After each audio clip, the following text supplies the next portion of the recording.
Check, check, check. 1, 2, check.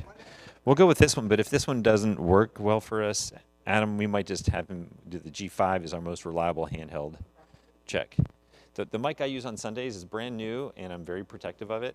The body pack is fine. I mean, you could use it. But the one that goes over the ear, I find like it's kind of personalized to how it fits. And if I share it with somebody, like it won't sit right in my ear anymore. So check, check. This one sounds like it's picking up okay.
Check. Test 1, 2, 3. Check. Check. Test 1, 2. Test 1, 2, 3. Check. Check. I think maybe I need to sync this one back up with that. Check. Check. Check. Test. Yeah, this one. Oh, was it? Okay. Check. Check. I don't know then. Check. Yeah,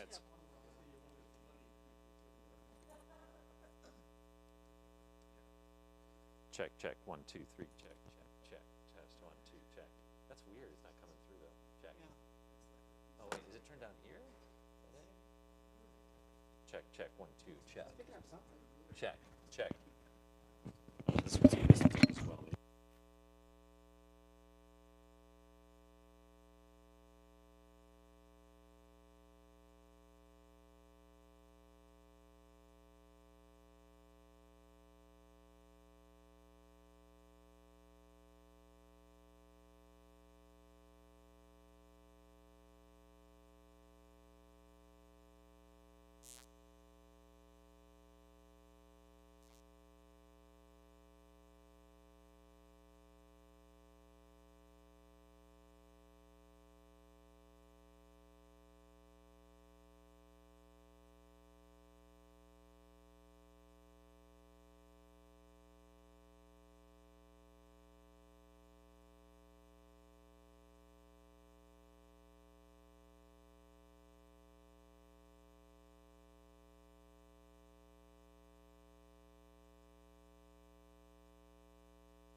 Okay.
Hello. Okay.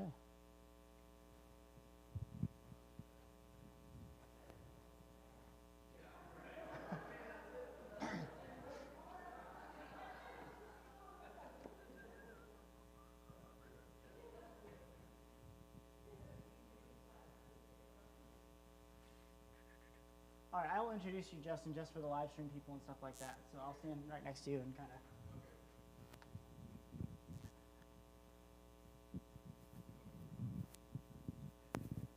We're all on TV. Isn't it exciting? Hello, everyone. Good evening. I think most of you know who I am. I'm Adam Bell. I'm here with Tag United Methodist Church. I'm also the chair of our Endowment Committee, which is, we work together to put this on. So as you think about doing your trust and all that fun stuff, you may also want to consider including the endowment in your trust as well. The endowment is a tremendous supporter of our church. It's the biggest donor that we have. So it's a huge thing that your gift keeps on giving, and I'll talk a little more about it later this evening as well. But we have a Justin with me here who actually put together Kelsey's and my trust. And so we are privileged with the opportunity to hear him talk about the importance of it. I know I talked about it briefly in church the other Sunday, but he knows a lot more about it than I do. So I will pass the floor over to you, Justin, and I appreciate you being here. And if you have any questions, for those that are on the live stream, let us know. Type them in the live stream chat, and I will be talking to Justin as we go throughout the presentation. And you guys can also ask questions here as well. So, Justin, I'll let you take it away. Great. Thank you, Adam. How's my microphone? Is it on? Okay. If the green light's on, it's on? Okay. Yeah, it doesn't sound like it's on, but maybe that's a really good microphone. Okay, so I'm good to go? Oh, great. Okay. Well, thanks for everybody coming, and appreciate Adam Bell and Bob Bell as well, who I worked with for 5 years with Myatt and Bell. We still got his name on the firm, so thank you for for everything that you did for us. But a little, I guess, background on the firm. So for estate planning, firm goes back to 1960 when Lou Myatt started, and Bob came along. I'm not supposed to say when, right? But Bob came along. Used to be a good-sized firm back in the day, and when I found that we started specializing exclusively in the will and trust world in the 90s and didn't look back. I often say that we did a lot of business stuff, and so once the businesses sold, then we stuck with the clients, and so we also got into taxable estate planning pretty early on as well.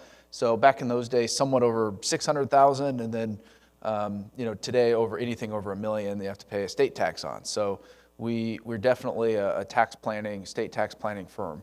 So when I came in 2006, 2007, I did a lot of the trust administration work for the firm. So dealing with the realities when clients passed away. I didn't realize at the time that was the first time in 2006 that they passed the Uniform Trust Code, which is a whole body of law for trusts. And they said, "You do all this, Justin." No, just joking. Bob did it too. But I was able on a volume basis, just with the size of the firm, to see what happens when people die. And I realized you don't really know if your estate attorney does a good job for you until you pass away. So it's really the kids or the beneficiaries or the church that is able to critique how we do. And so everything we do is geared at facilitating smooth transitions when folks pass away. Oftentimes we pick up one of the kids or a couple of the kids to do their estate plans, and if they had a bad experience when their folks passed away, then they usually leaves a bad taste in their mouth, and they don't go with us. So everything we do, again, is geared at facilitating smooth transitions. One way we do that is through flat fee estate planning. When we used to do stuff flat fee or kind of hourly flat fee, then the client was ultimately in control of our brand, because they would decide what they'd pay us to do and what they wouldn't pay us to do. So then if something bad happened, I'd look in the file, and maybe there was a timeshare or something that had to go through probate, and the kids were like, "Why do we have to go through probate? How come this wasn't done during life?" And I'd look in the file, and I'd see a note from the attorney that said, "We recommended doing it, but I guess your parents didn't want to pay for it, or they said they'd do it themselves." It's not our fault, but it still on a volume basis, it's like, why do we give people an option not to do certain things? And so today, now we just include all of that in our estate plan flat fee. So that way we get to be in control of our brand and do the things that we value in order to pass estates well. A couple unique things within that flat fee. Number one is we don't charge for phone calls related to questions about your trust. So you can call us up. We find that clients just wanted attorneys to be accessible, and if it costs $300 or $400 or more, they don't call every time they call, but those little questions are very crucial in making sure things are up to date. So you can call in, we have a helpline, and you can talk with the attorney or on the helpline and get your questions answered. And sometimes it leads to amendments, sometimes you have to come in and pay some money, but a lot of the times it's, nope, we're good, that's covered in the trust, you're good to go. So that's one unique thing. The second unique thing is that we include funding. And that's just the fancy word that means we get all of your assets in the trust. So we bird dog all of, everything, like the timeshares, we make sure those get in, any businesses, any business interests, or the bank accounts. And we're very passionate about getting all of that into the trust because fees are like 7 to 10 grand these days when folks pass away, if they're more than 200,000 in real estate or more than 75,000 in cash. So just basically transferring assets to the trust helps it go smoothly and saves cost when we pass away. The other one is it also helps with incapacity for your successor trustees. And I'll get into this with the slides, but there's lots of benefits for funding the trust. The last kind of unique, there's a lot of unique things, but the last one that's I'll talk about is once our clients sign their documents and they're happy with what we do, then we do a family meeting. And a lot of what we're doing is critiquing the oldest generation, the ones that, or the greatest generation, the one that had living memories of the Depression. And, which I believe is all passed away now, but they didn't talk about this stuff. And they didn't talk about death, or they barely told one of their kids where their assets. They sometimes wouldn't even tell the attorney. But we realized that not talking about death and not talking about incapacity was a mistake, and it does lead to hurt feelings, increased costs as well. And we're privileged to be able to critique obviously what's the previous generations, but we're very passionate about these family meetings. We don't talk about how much money there is, but in the least it just says, hey, we're a family that talks about this stuff. So don't wait for me to be on my deathbed before you ask me what kind of life that I want.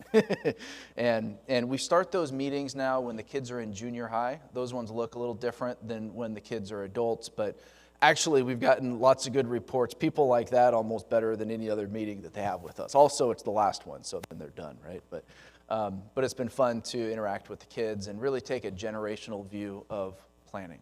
So with that said, I'll dive into the PowerPoint here. It still works. So ultimately, peace of mind. This is what our clients get out of planning. It is the most unselfish thing we do because it is entirely for everybody else. Although there are benefits for the married folks, for the surviving spouse, it does make it easier for the spouse as well. So we're going to touch on taking care of the family. We're going to talk about divorce protection. This is not for client level. This would be for kids. We'll talk about incapacity that we plan with the same fervency that we plan for death, and then avoiding probate and estate tax. All right, let's do it. First off, we've got our morbid timeline that just shows anything that can go wrong. Statistically, incapacity is a concern for the surviving spouse. We've had spouses both lose incapacity together, but the volume basis is normally we can cover for a spouse, but then when one of us passes away, there's no one to cover for the survivor, or if we're single, there's no one to cover for us. So these are so that's why the slide shows the death of a spouse. And really it's showing the first document, the Oregon Advance Directive. It's a free document that just says whether or not we want tube feeding or life support if we're near death. It's a little confusing to fill out, so we throw it in, but it's really if I'm near death and they don't think I'm gonna survive, what kind of care do I want? if I'm permanently unconscious and there's advanced progressive illness. There's about 4 scenarios. What do we want? But it really only applies in that narrow realm of us being near death. So medically, it's not looking good. So there's that. It's confusing to fill out, and you can tailor that. So we help you do that. And then the second document is the healthcare power of attorney. That applies in all of the other realms that we're not going to die from. So we've used those to delegate. So the car accident cases and maybe our younger years, maybe we've just had a traumatic injury, or we're not thinking straight, or we're on some medication, pain medication. Well, spouses or one of the kids would be able to authorize procedures. So it allows them to sign our names as if we signed it ourselves for medical stuff. It also continues with us as we age, where one of the kids can call down to the doctors and say, hey, it's making mom's stomach upset. Is there another medication that we can use? So we find it's not that we're incompetent when we age. We just, maybe get some pills that make our stomach upsets, and we just don't feel like driving ourselves down to the doctor and running through all the hoopla. So one of the kids can call down and say, hey, it's making mom's stomach upset. Is there something else? And just otherwise be our advocate. So I've had some crazy stories coming through COVID with the hospitals not letting spouses have any interactions and requiring weird like guardianships, conservatorships, and legally it's accurate. Legally, you don't have the authority if they're determining that the spouse does not have capacity. So this one certainly would empower whoever you name on that document, allowing them to sign your name as if you signed it yourself. There's also a pain management section. Sometimes they can be kind of skimpy on the pain meds for liability purposes. So it allows you to increase the pain medication if that's appropriate. So really anything in the last 60 years of the firm we've ever used, it's in there. And then the next one is HIPAA. This is privacy documents. So all of our medical records are confidential. And that's true even between spouses. So if we get taken by emergency to the hospital and the spouse shows up and says what's going on, they can't just immediately tell them what's going on. Yes, a spouse would be able to access it, but you have to jump through the rules, and they have prove your relationship, and so you are able to get it. But when all you just want is immediate information, it's annoying to have to jump through those hoops. So this one just puts the people that you'd want to access medical information. Typically, it's spouses or kids or for the single, whoever is that we've designated as our healthcare agents. And then your doctor's offices have their own HIPAA forms. Every time you go into the doctor's office, they make you sign stuff. Typically, it's a HIPAA. And every time you do it, it's like every year or year and a half they expire. But keep in mind that let's just say at the Portland Clinic, that's where your doctor is, those HIPAA forms only apply at the Portland Clinic. If you happen to go to the hospital and the hospital has its own forms. And if you happen to have it on file, maybe at St. Vincent's, but the ambulance reroutes you and takes you to Legacy or a different hospital, well, the hospitals don't share HIPAA information because it's business specific. So and they all expire every year to year and a half. So the one that we do never expires and applies anywhere in the US because it's federal law. So it's real good. Probably one of the more simple things that we do, but one of the better ones just because it's information. All right, next up, this is the worst page, by the way. We just tried to get it all done, get the worst stuff done, incapacity. It makes it easier to talk about death, right? But yeah, we'll get to that. Okay, nomination of guardian and conservator. Britney Spears made these popular recently. They're not really for that, although they are a legal declaration of incompetence there. But really, like in our line of business, it's like the advanced Alzheimer's, advanced dementia. So just because we might have a dementia or Alzheimer's diagnosis doesn't mean that we need this degree. It's a process where a judge legally declares us incompetent. And so needed if we're not complying with the loved ones that are trying to care for us. So if we're wandering into the streets and we need to be in a locked maybe memory care unit and we refuse to go, the only way to force someone to go would be through a court order. It would be a guardianship where a judge legally declares us incompetent, and then a guardian would have legal authority to check us in even against our will. And then the conservator would be in charge of our finances. So this just nominates. So if a judge ever says, I need it, at least we can say who we would want to serve at this time. And it prevents disputes if you have multiple kids lobbying for caring for us. But in the absence of this, they also usually will default to a professional. So it just costs more money. So if you've got folks that you trust, then that's a good one to nominate them. The last one is a durable power of attorney for property. So we do 2 powers of attorney. The previous one was for healthcare. This one's for finances, and allows someone to sign your name for financial stuff. It's like 25 pages long these days.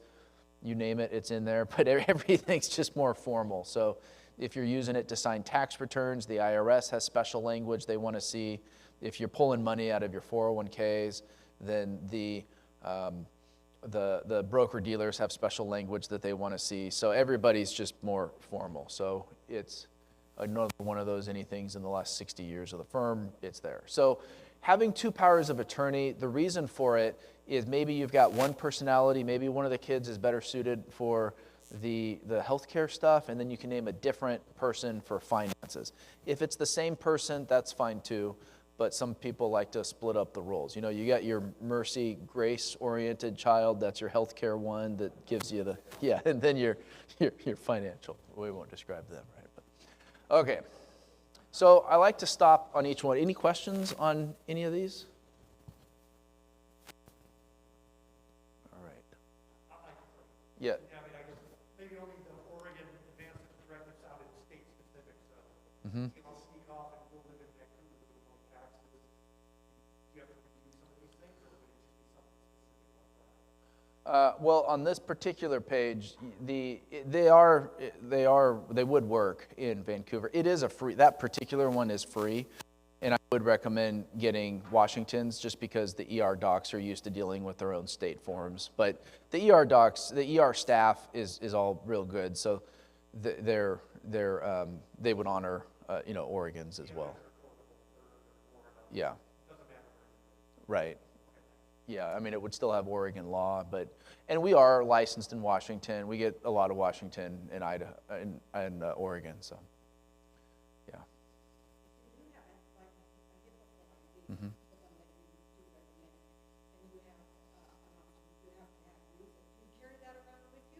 Yeah. No. Actually, the joke actually when we first started was we'd tell you to put it in the glove compartment of your car, right? Because hopefully you take that car. But nowadays we have a software that's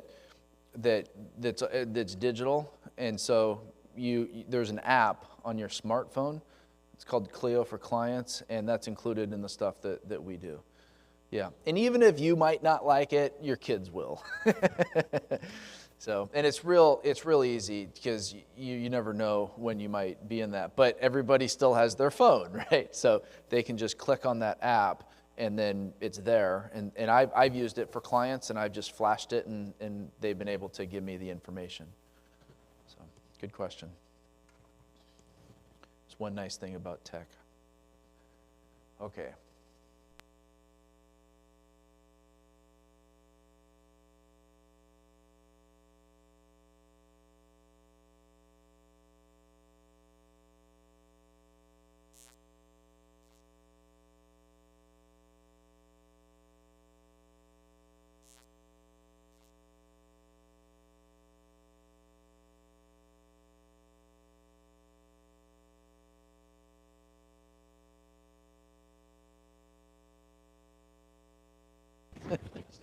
That was my big joke. Oh, you're going to have to say it again. Putting scripture to it, right?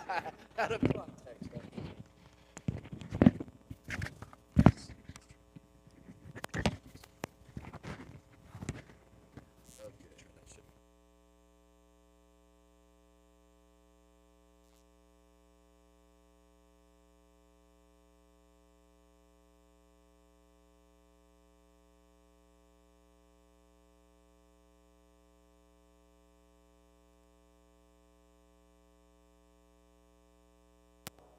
Yeah, back to the glove. Do both. Yeah. It's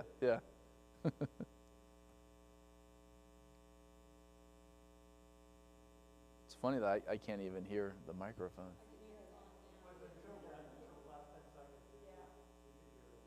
Okay.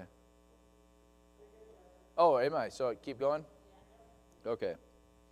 Okay, so we already met Steve and Grace. Okay, so so you've got Steve, the blue circle, the dark blue is Steve's separate assets, and then Grace has her color there, her separate assets, and then that's a big diamond. That means they get married, and then you can see in that the middle they have a house or a couple homes that are joint assets, and then they also have separate assets still. Your 401k, IRA are always separate as well, and then in this circumstance they have other assets that are separate. So the point here at a basic level, one spouse dies and the joint assets, the surviving spouse is able to reach those assets, so it avoids probate. There's also other assets like the yellow circles, insurance and 401k, IRA type of assets that have beneficiary designations. And these assets are also able to avoid probate. They're going as long as the beneficiary designations are filled out. But then for the rest of the assets, the blue line, you see the cash accounts that are just in a separate name of a spouse, or maybe they've got real estate or family inheritance. Those you see the arrow pointing at probate. And that is because the kids go down, so at the very basic level, you can own things jointly as spouses and avoid probate when the first spouse dies. It's not a good idea for tax planning, which we'll talk about, but if the assets are under $1 million, then that's a good plan. Okay, so then if both spouses pass away, in this scenario, you have the same thing, but now the kids can't reach, or the beneficiaries, the church, or you can't reach any of the assets, with the exception of the 401k and the life insurance. Those have beneficiary designations, so the yellow line is showing you that it's going to the kids without going through probate. But what about everything else? So the kids go down to the bank and say, Mom and Dad died, give me the money. And the bank says, nope, we can't talk to you because we can only give it to Steve and Grace. But they've passed away. We're the kids. We're the beneficiaries. They loved us, right? And the bank doesn't care. So they've got to go hire attorneys like us, and we take them through probate.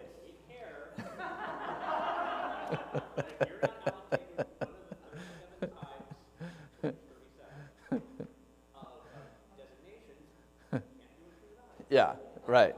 So it gets locked up, yeah, for your failure to plan, right?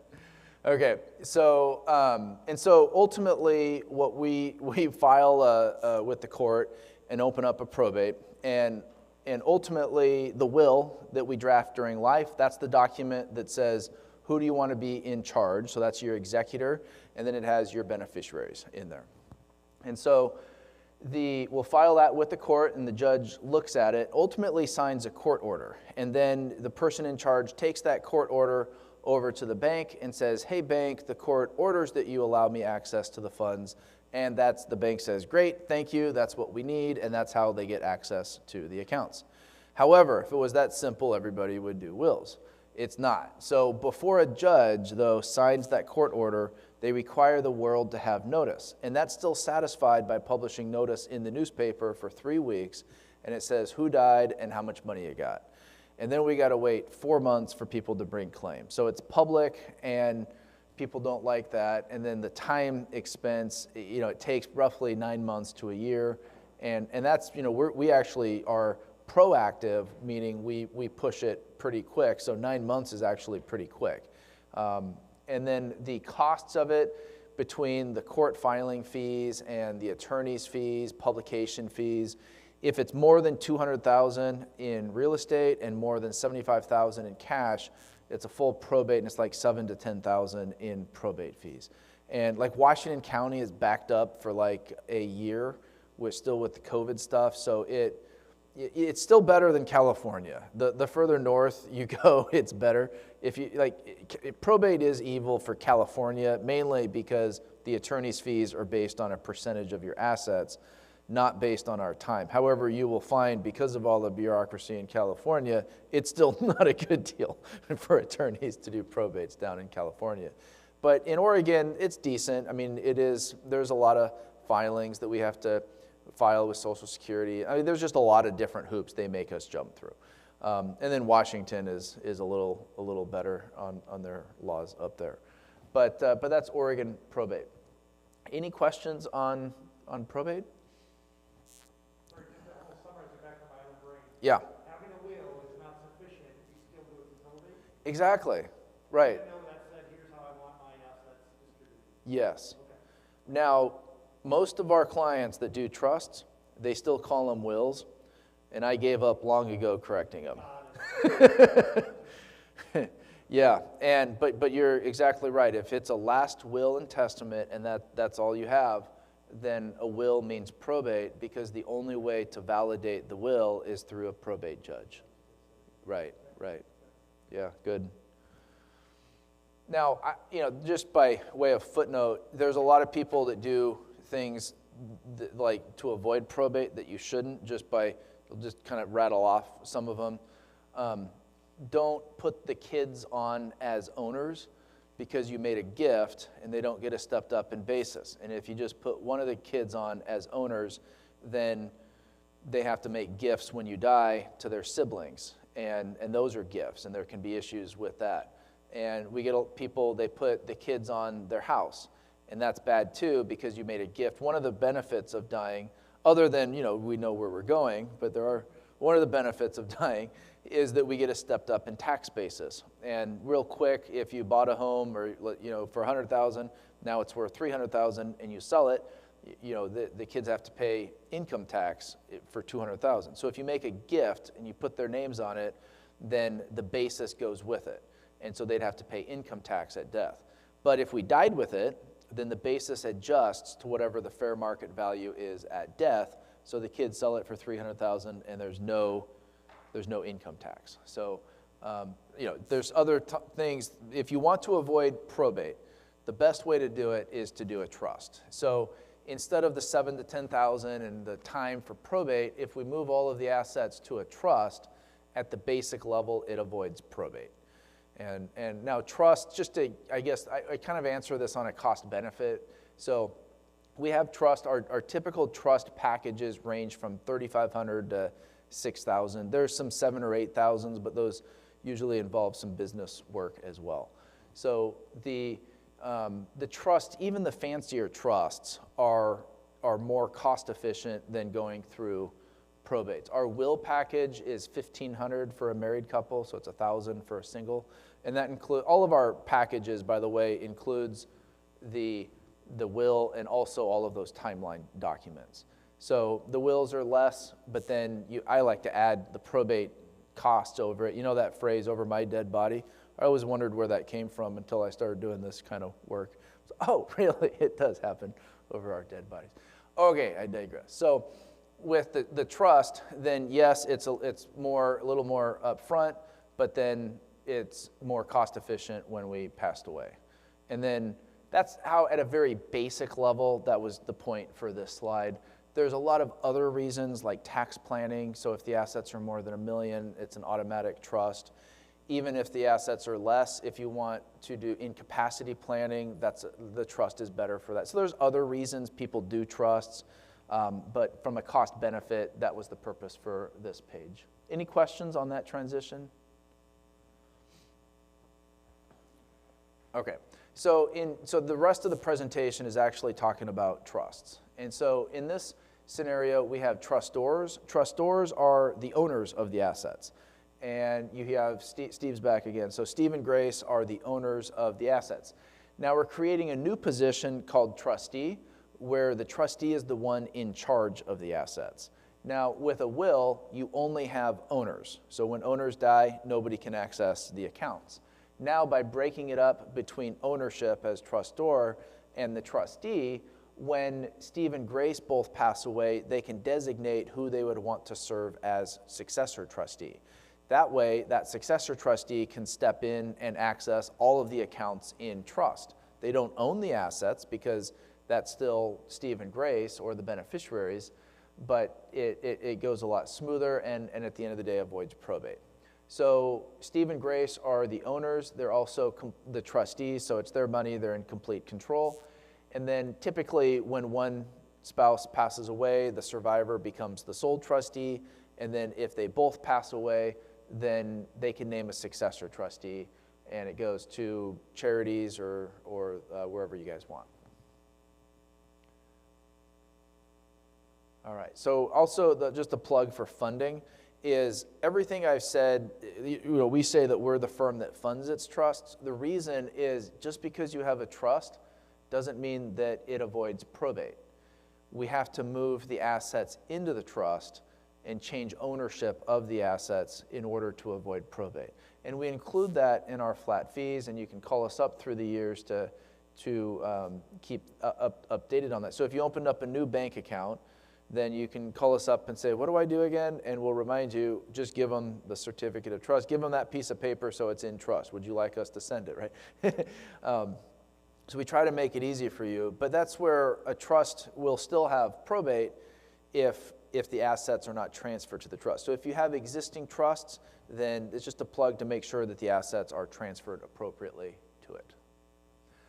Now this slide is when both mom and dad, both Steve and Grace here have passed away. Now it goes to their kids, Julie and Frank. And there's all sorts of ways to give money to beneficiaries or grandkids or great-grandkids. So there's education trusts. So some people like to earmark a certain money for education for descendants. There's special needs, which are kids that have, or people that have needs, special needs where they're qualified for needs-based government assistance. Typically, they have to have less than $2,000 to their name to qualify, and if they got a bunch of money, it's scary because it'll kick them off of their public benefits, and it might take them a little longer to get back on. So a special needs trust is a type of trust that would enable us to give money to a special needs child without disqualifying them from that care. There's retirement assets. A lot of folks have a bulk of their assets in IRAs, 401k type of assets. So if you'd like the restrictions that I'm showing you with having trustees, we can do the same thing for retirement assets as well. Also the divorce protection, which I'll show you on the next slide. And then there's also creditor trusts if we have kids that have creditor issues.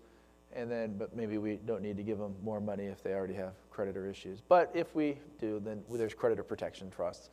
And there's generation skipping trust. That's a neat one where if you give money to a child, maybe they already have $1 million estate. They have a $400,000 home and they've got a $400,000 401k and an insurance policy. They're there. So if we give them another inheritance, it kicks them over. So a generation skipping trust would give it to them, the child, and so the child can use it for HEMS, and that's a standard health, education, maintenance, and support. It's a very broad standard, but when they die, those inherited assets are not subject to estate tax. So in Oregon, you can lock it up for 90 years, meaning each generation can use the money, but whatever they don't spend just is not subject to estate tax. And Oregon's limit is 90 years. Washington is 150 years. Okay. So the divorce protection, this one gets its own slide just because of the divorce percentages with the younger generation. So here in scenario one, if we give assets to Frank here and he later gets married and divorced, then the inheritance usually makes its way as a marital asset and the ex-spouse takes half in a divorce proceeding. Plus they spend hundreds of thousands of dollars on divorce attorneys.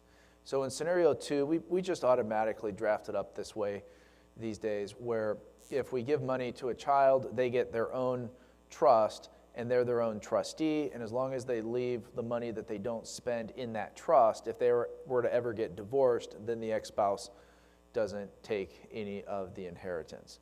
So that's been real popular these days. It's not all about divorce. We try to shift the conversation over to the family values that are being passed, so that even in the best of marriages, we found that it can also be empowering to a child, where they jointly manage the assets that they earn in their marriage, but maybe it's a family legacy of Julie that it was important for her family to send her kids to Christian school or private school.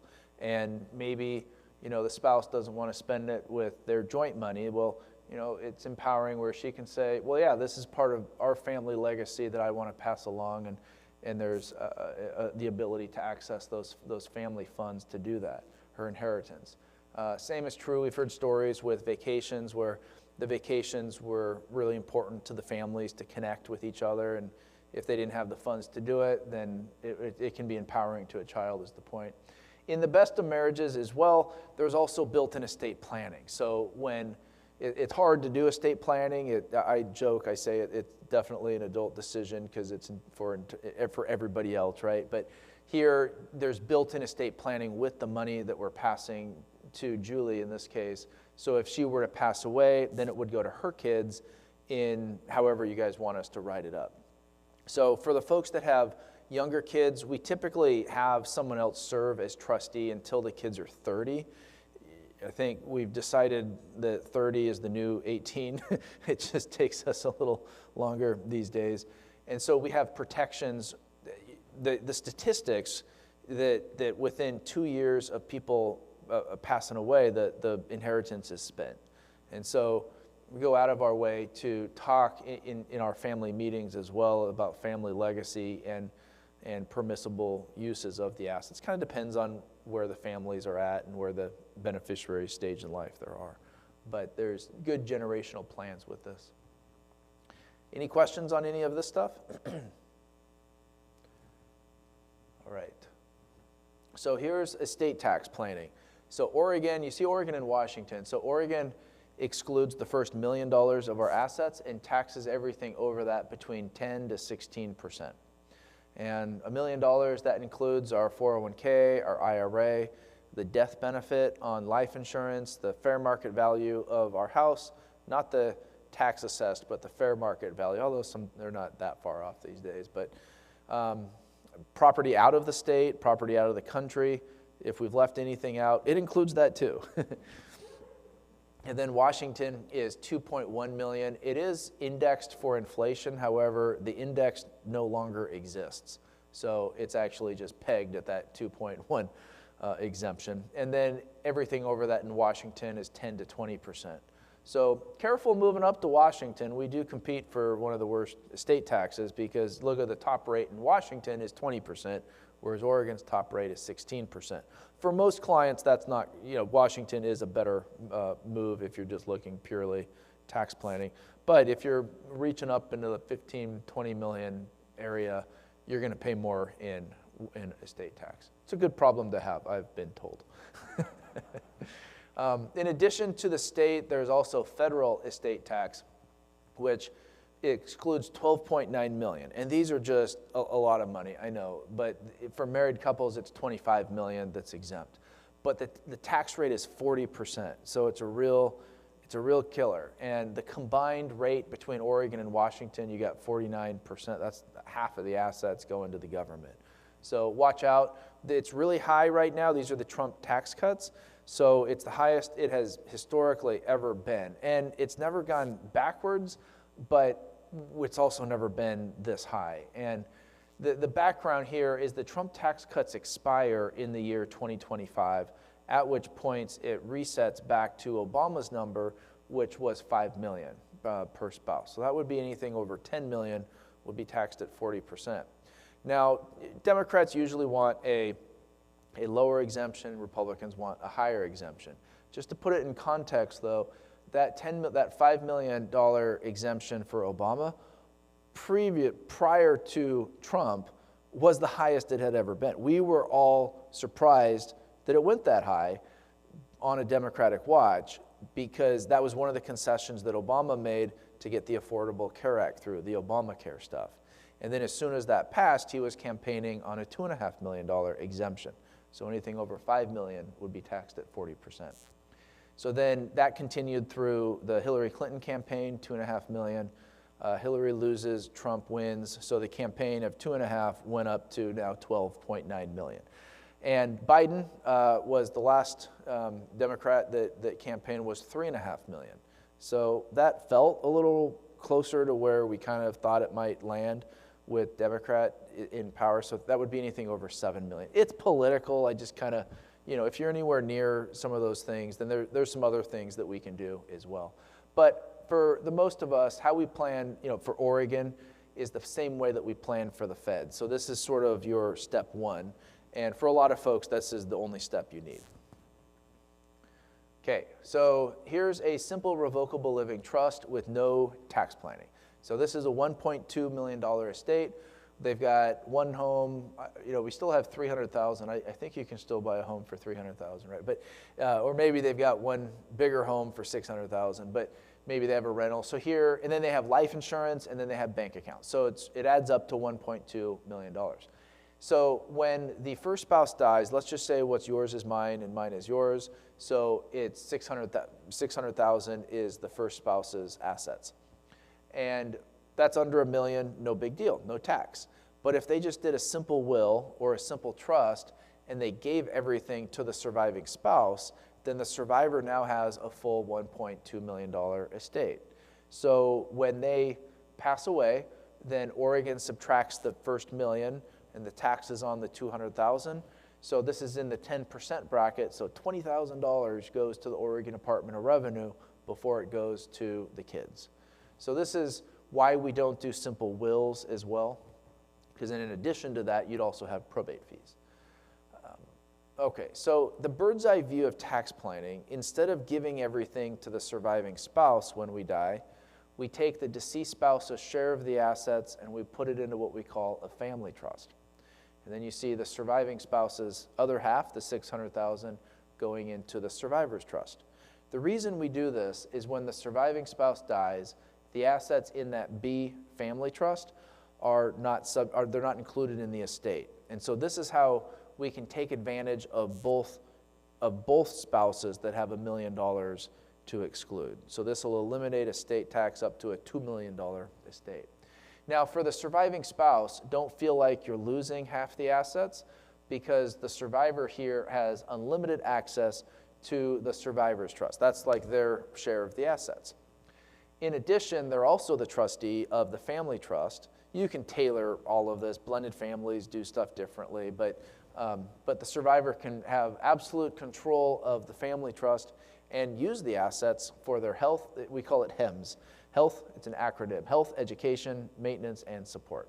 It's not intended to be prohibitive or restrictive. It's just the presence of that standard means that they're not included in the survivor's estate. Any questions on this? So you see the $20,000 savings. This is the exact same slide, just on a $2 million estate, showing the exact calculated savings of $101,250. So like somewhere around $950,000, it changes to 10.5%. So get your $100,000 savings. That's the point for this. So if you have a brokerage account or you have a bank account in both spouses' names, one spouse dies, now you have two accounts. And we like to say spend the survivor's trust first, because that'll be subject to estate tax. And then if you need more, you've got the family trust as backup. So this is a $4 million estate, just adds a little layer of complexity. The more you have, then this is the last of it, I promise though. But now it's $2 million. So whoever dies first, their share of the assets is more than $1 million. So there's technically tax. Oregon says there's estate tax. However, the lovely state said we never want to have a surviving spouse pay estate tax. How nice of them. So it's done on a tax return, but the planning has to be in the trust before the death of the first spouse to take advantage largely of that. So in so doing, if it's more than $1 million, this is done on an estate tax return, a 706, which we do in-house. You don't have to use us, but it's pretty cost efficient, so that the first $1 million is in the credit amount, and then any amount over that is considered Oregon special marital property. So then fast forward to the conclusion, when the second spouse dies, their Oregon estate is $3 million, so they have $2 million in their survivor's trust, plus that OSMP. So it really defers the tax to when the second spouse dies.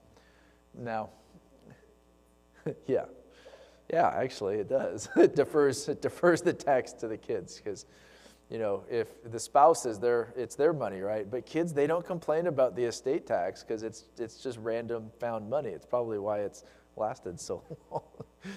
but it gives me a job, so I'm obviously biased for it. So, I like to show you this just because it just FYI.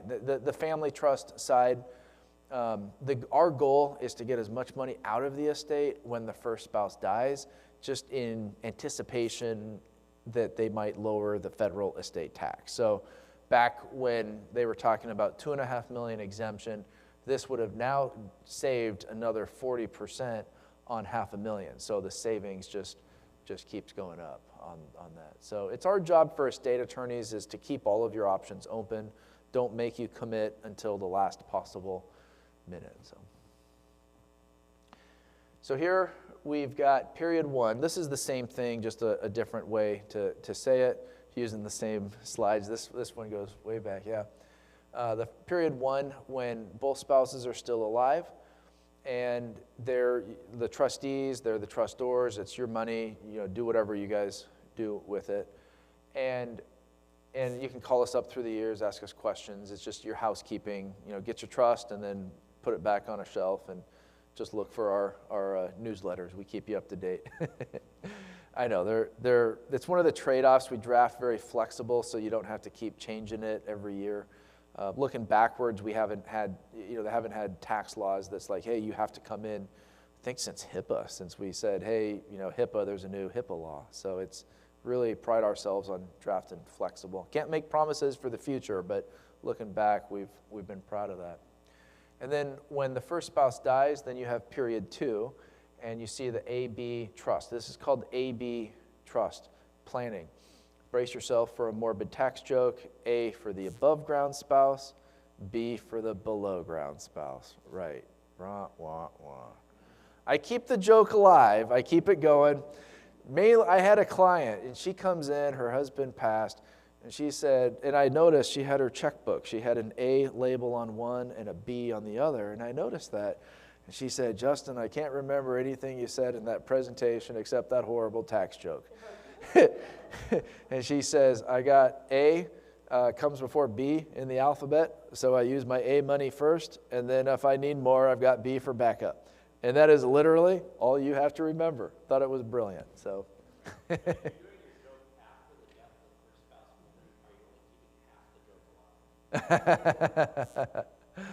No, it still hits.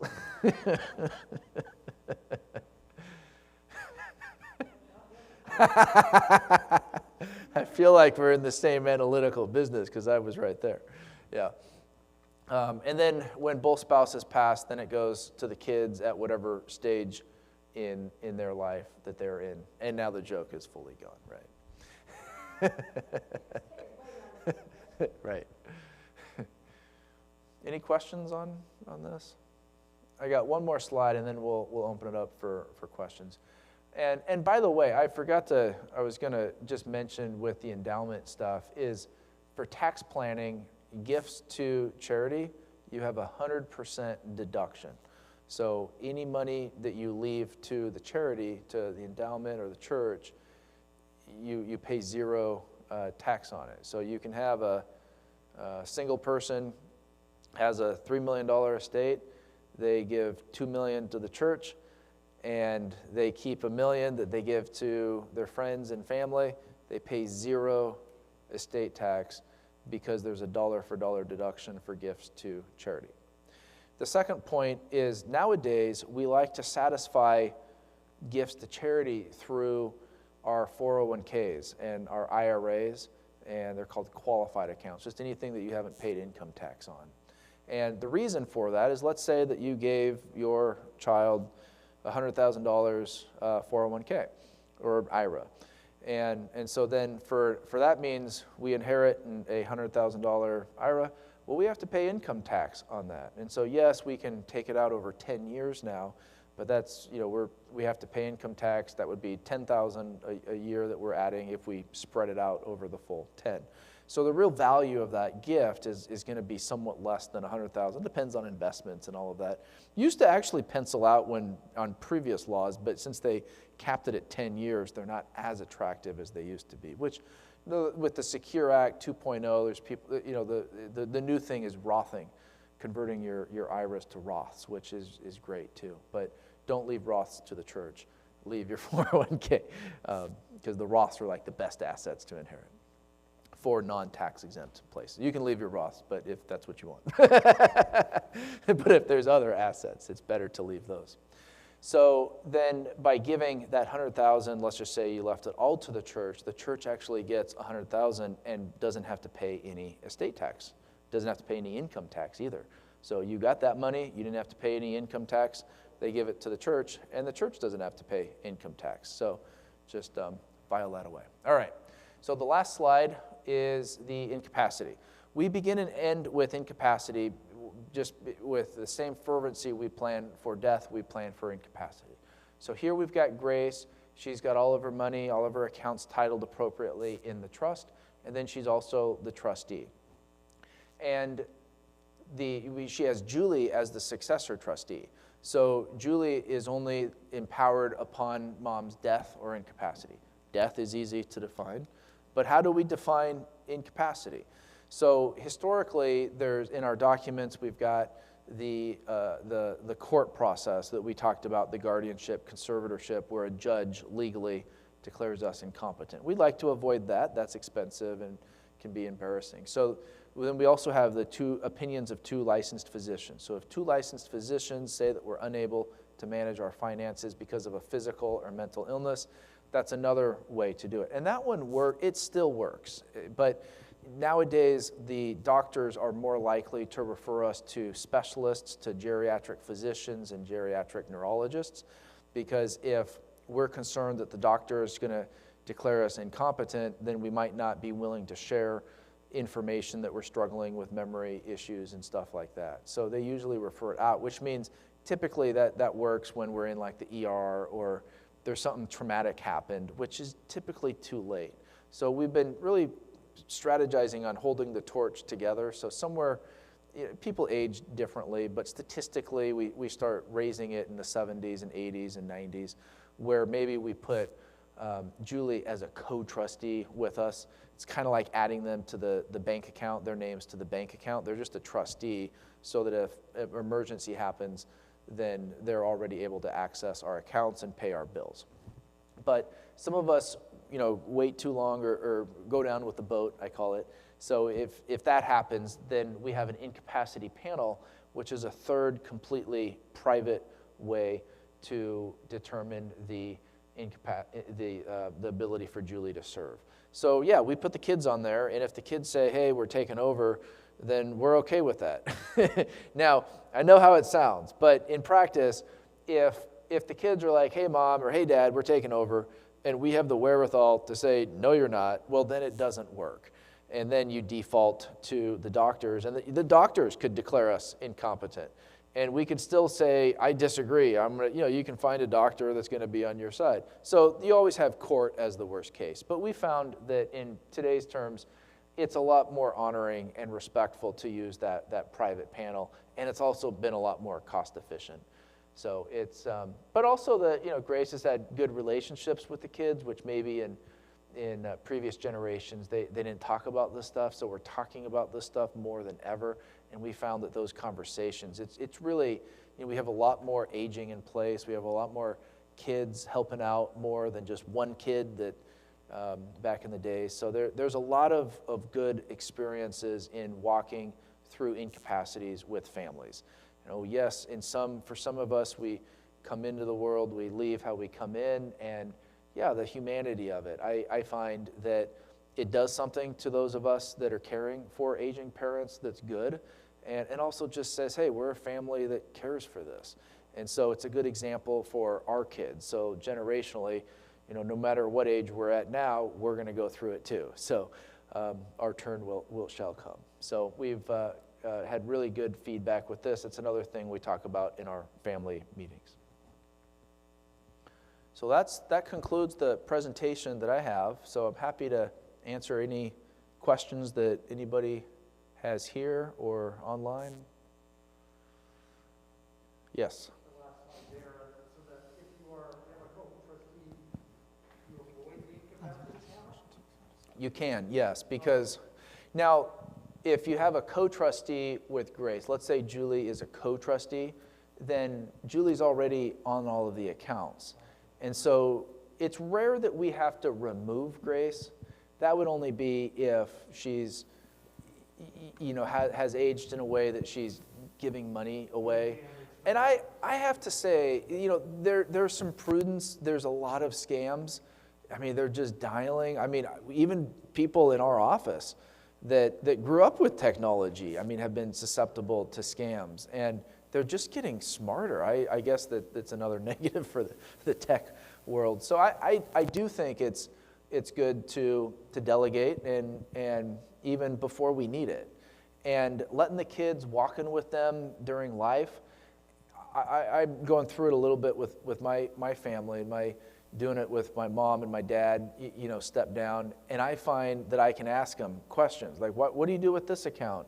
What's the purpose of this one? Do you mind if I consolidate these to clean it up? Or, you're not investing anymore, so how about I give this? Or, it's so much easier to do it now than when people pass away. And I found there's good things that come from those conversations. And so I'm definitely a big fan of that. The other caution, though, is when we enter that time, we like to bring the rest of the kids involved as well.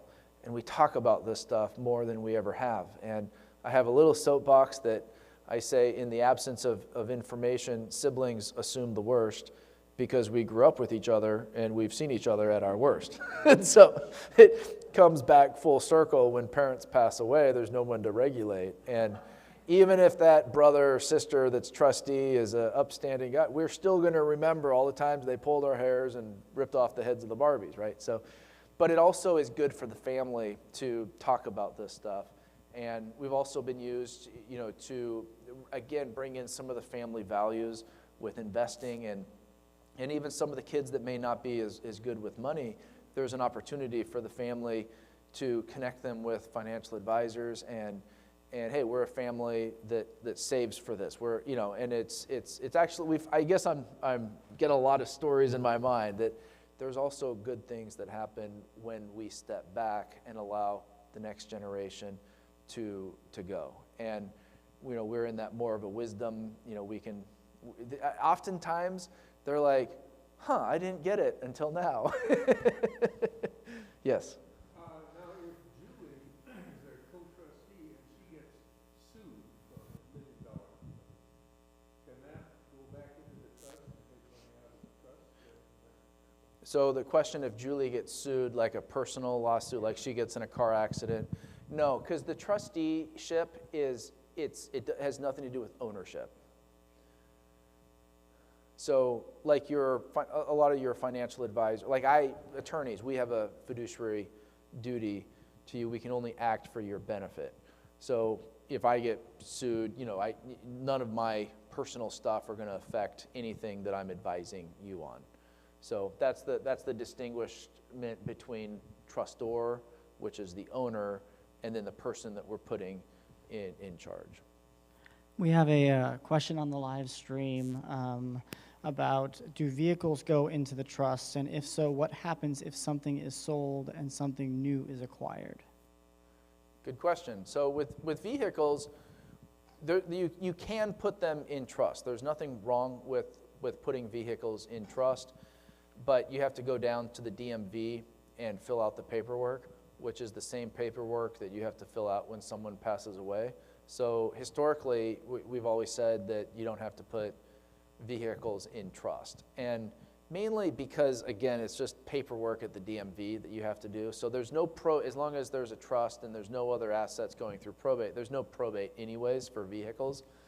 And so the practical advice is to keep them out, unless you've got some collectible type of vehicles that you're not going to sell, airplanes and maybe some fancy boats. Yes? You didn't really talk about a pour-over will, but wouldn't that cover the vehicles that I have? It would, but the pour-over will, so when we do a trust, part of the trust package, everybody still needs a will for like wrongful death cases. We call it a pour-over will, which is like P-O-U-R, like it literally scoops up any assets and pours it into the trust. But in order for the pour-over will to take effect, it would still have to go through probate. So I guess that's why we, yeah, but so it's just DMV paperwork. You make a representation that there's no probate, and then it goes by certificate of title. So I've had clients, when clients put it into the trust, there is nothing wrong with putting them into the trust, but we tend to get more calls. And so, for example, I got one recently where they said that their insurance company would not insure the vehicle because it was in trust. And I said, really? I mean, how long has your agent been practicing? I mean, it's not something people see every day. So back in my early days, someone said they wanted to charge more money because it was in trust. And I was like, there's no difference between the trust and you. Yeah, you shouldn't be charged more money. And then the other thing is, if you sell it, you're selling it to a buyer. Well, the trust is selling it, and the buyer's like, well, what's this? It's just weird for people. So since there's no real advantage of it being in trust, our general advice is that they can just stay out. I have a question. This is for my own benefit, but just, you spend the time creating the trust, and we spend the money to do that, and then, after 4 or 5 years, I'm not very happy with my sister anymore, and I don't want her to be the successor trustee. What's the process to change that? Do we have to go through the whole process again, or is it just kind of explain what our options are if we ever need to make changes throughout the process? Sure, you're right. And the second half to your first question was, what if we get new assets? And you get the hang of this stuff, and we're good at explaining things. If we got inundated with a ton of calls, we would have to charge for it. So we do have a good track record of you catching on. But let's say that you opened up a new bank account. You can always call us up. Hey, I changed banks. What do I do again? And we're just give them the certificate of trust. Oh, okay, great. And then, hey, I sold my house and I'm buying a new one. What do I do again? Give them the certificate of trust at escrow. That's the house thing. If you call me before you sell the house, then we can say, tell escrow to put it in trust. If you vest deed in your personal names and then call us up, then we do deeds for $200 or $300 because we have to actually take it out of your name and put it in. But outside of that, bank accounts, or any other asset that I can think of off the top of my head that there's no fees to move over.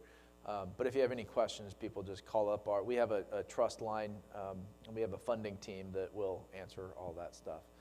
And then your other question for amendments. So there's two ways you can call up the line, or you can email your attorney and we'll respond. If you're like, hey, I want to change trustees, then we do those hourly.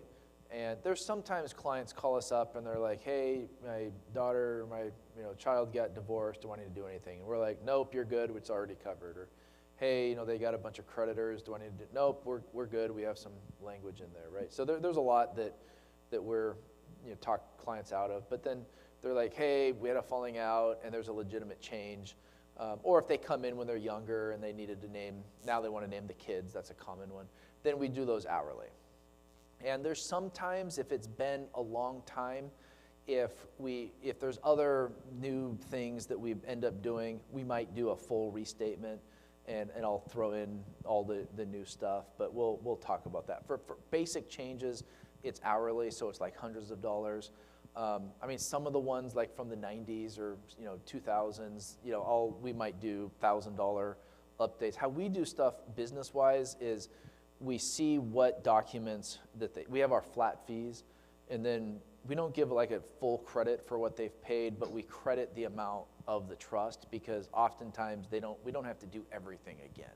So that would be, if they're 20 years old type of documents. But we give a lot of people with 20-year-old documents, and they work just fine too. So a lot of our amendments is even in our old documents that predate me, most of those are still good. It just costs a little bit more on the administration to maximize that $100,000 savings on and so if we're balancing, okay, well, if we updated these newer sections, this makes it easier to comply with these tax savings. That's often how it is. So you can get $2,500 for a full update is a common one. If you have, in our case, say a great grandson, 60 years old, and Can you say, okay, he can't touch that money until he's 30? Yes. Yeah, I didn't say that, but yes. So the court of default that I give people to critique is if they're under 18, then the trustee can use the money for their health, education, maintenance, and support. Make sure they're going to school, they have clothes. And then nowadays, the trend is we realized we probably gave kids a little too much money and too soon, and we created the trust fund kids.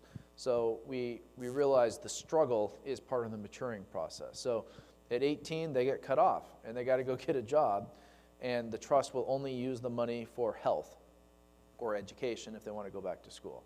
And so then if they're going to school still, then they continue to get health, education, maintenance, and support. So the full meal deal, as long as they have passing grades in school. And then when they're done with school, maybe they're like 22, 23, then they get cut off again and they got to get a job. And that's the real key in their 20s, that when they get out of the house for the first time, we realize they're like reality. They realize they had it good if they get cut off. Where if they get the entry-level jobs, they're making $40,000 maybe, and eating the Topper almond, and they're budgeting, and now they're coming back home on the weekends because they're hungry, right? That's a good thing, and it's part of the maturing process to handle more assets later. And they make life decisions. Am I in a dead-end job? Do I need to go to a different job? Do I need to go back to school? And if we give them too much money at that time, then it derails them. So so typically we say let them struggle, and then 27 they start getting the income from the investments, even though it might, it's not the best tax planning, but at least protects the child that they don't have too much money too soon. And then at 30 they get the whole thing. So starting around, and we have a fiduciary company where we're often the trustee, and sometimes it's hard to get the kids to engage. Some of them are more engaging than others, but it's a really good sign that, yeah, go do your life, and we'll wait for you to grow up a little bit. But there's other clauses that we put in there where once they're 25, if they have 2 years of income and they can qualify for a loan, then we'll put a down payment on a home equal to their W-2 income. So if they got a job making $50,000, then the trustee will put $50,000 as down payment. We have some flexibility because maybe you can't get a house for that. So the goal is to get them into a house that they can afford the mortgage payments. And then there's an IRA max where we're trying to teach the kids when they've inherited at this age to invest. The biggest one is teaching them the time value of money. Just let it ride. And so maxing out their IRAs as soon as they are 18 is a good way to hook them up with a financial advisor and start getting that education. And there's a entrepreneur clause where they can take an advance up to 10% of their trust share as long as they give a business plan that gets approved to the trustee. Then there's an international clause. So there's all sorts of ways that we're trying to, in their 20s, give them a little access, but not overdo it. And it kind of depends on how much money there is. Like 35 is kind of trending as well. I guess we wait longer these days because we baby our kids too much, right? Just joking. Mine are 12 and 9, so I'm in the same boat. What else? I have another question kind of related to the tax situation. When do the taxes actually get paid? How does that process work? Like if both of the husband and wife die, do the taxes get paid at that point, or is it when the money is withdrawn from the trust? Like how does that all work? 9 months after death. So for single folks, you pass with more than $1 million, then the estate tax is due 9 months after date of death. Married couples, you can defer it after the first spouse dies, and then when the second spouse dies, 9 months from that mark. You can also get an extension. It used to be 6 months. There's an extension. They actually just updated that, and I used to do the 706s a lot, and they don't retain the exact extension amount, but it's something like that. Okay. But the tax is actually due within 9 months, and then the extension is just to file the return. Mm-hmm. So that's something. A lot of my job is sort of like trying to deal in reality where culturally in USA, we kind of save and save and save, right? And I get it, right? It was precious for me to sit down with the greatest generation, the ones when I first started practicing law, and just to see how the Depression really impacted people that it was so substantial it would come up at that stage in life. And I realized that's really carves out our view of wealth, of money. And that generation, never, and I'm stereotyping as a whole, and we didn't talk about it, and there was a lot that we're critiquing, and so now we're realizing that, okay, we need to talk about this stuff, and so a lot of what I'm doing is just looking at the assets they're disclosing, doing some quick math, and so you realize you have $600,000 that's going to be owed the Department of the State of Oregon when you die, and I look at their assets. So a lot of your assets are in real estate. So what are we selling, right? And I don't want to sell any of it. Like those are vacation homes, and it's like, well, yeah, there's plans. There's so that reality. There is an estate tax calculator on our website on Myatt and Bell, www.myattandbell.com. And you can actually put in your assets, and it'll spit out a rough estimate of what your estate tax liability is. And I guess for one plug for phase 2 planning, so if your assets are more than $2 million, then you enter the world of gifting.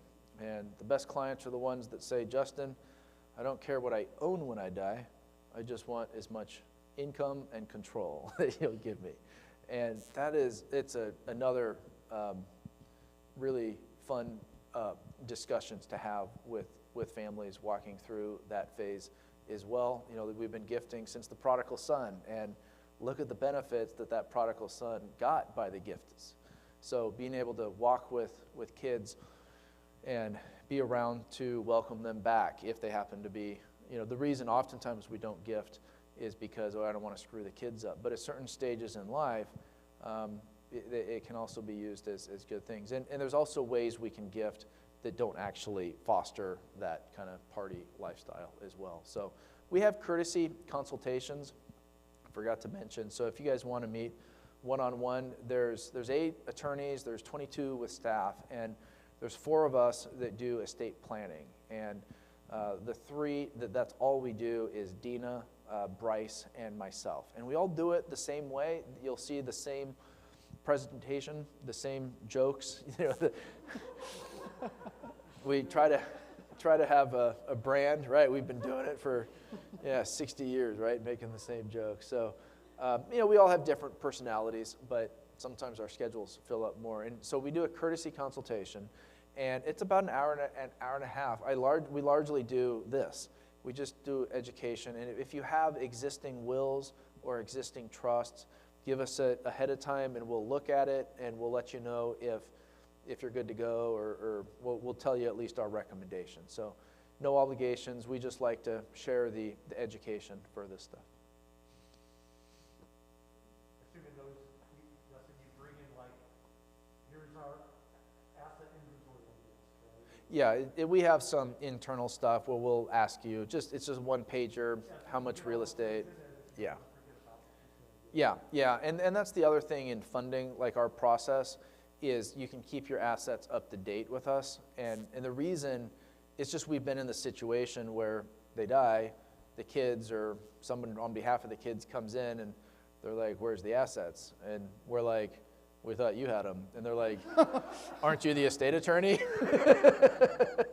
And it's like, well, yeah, I have them 30 years ago, but yeah. So a lot of our processes, we try to make it easy. We just kind of drip on you through the years. We have an annual email that goes out, hey, make sure your assets are updated. Yeah, and it's not like you have to come in with us every year. There's that portal, it's called Clio. You can just upload your current balance sheet. It's just a good practice to do. People often do it around tax season. So we've had the examples where we wait on hold, like the kids come into the file, and there's all these insurance policies, and they wait for 4 hours, and then they get through to someone, and they're like, we can't talk to you, we need this. Be like, yeah, but they're passed. And then just that whole process, and they take time, and they got full-time jobs they're trying to do.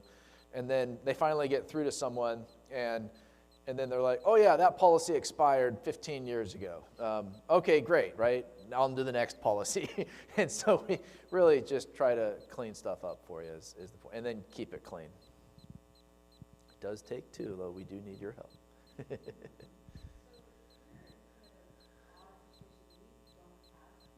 Mm-hmm.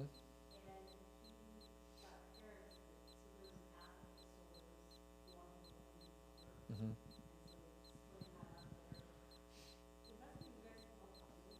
Yeah. Oh, yeah. All that stuff is right up our alley. Yeah.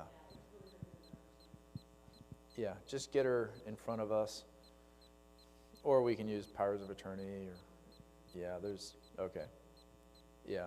Has she already given somebody a power of attorney? Oh, okay. Well, that might be a backdoor then. Yeah, but hit us up for the courtesy consults, and we love a challenge, so it's yeah.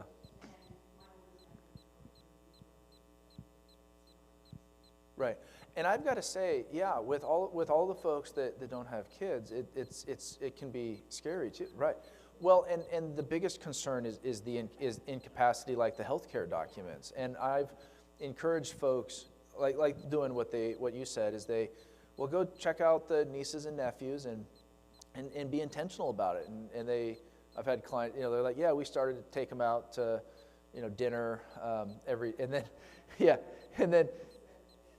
and he'd do it, right? But foster the relationships because it's inherently personal. I mean, at our most vulnerable time in life, when we're 90s, 100, whatever, how old we get, that's statistically anywhere from a couple days to years is when someone might be using our money to take care of us, as well as helping us with medications and medical decisions. So I like just encouraging folks to invest in the nieces and the nephews. And I've had some clients, they started doing that. They'd go to dinner.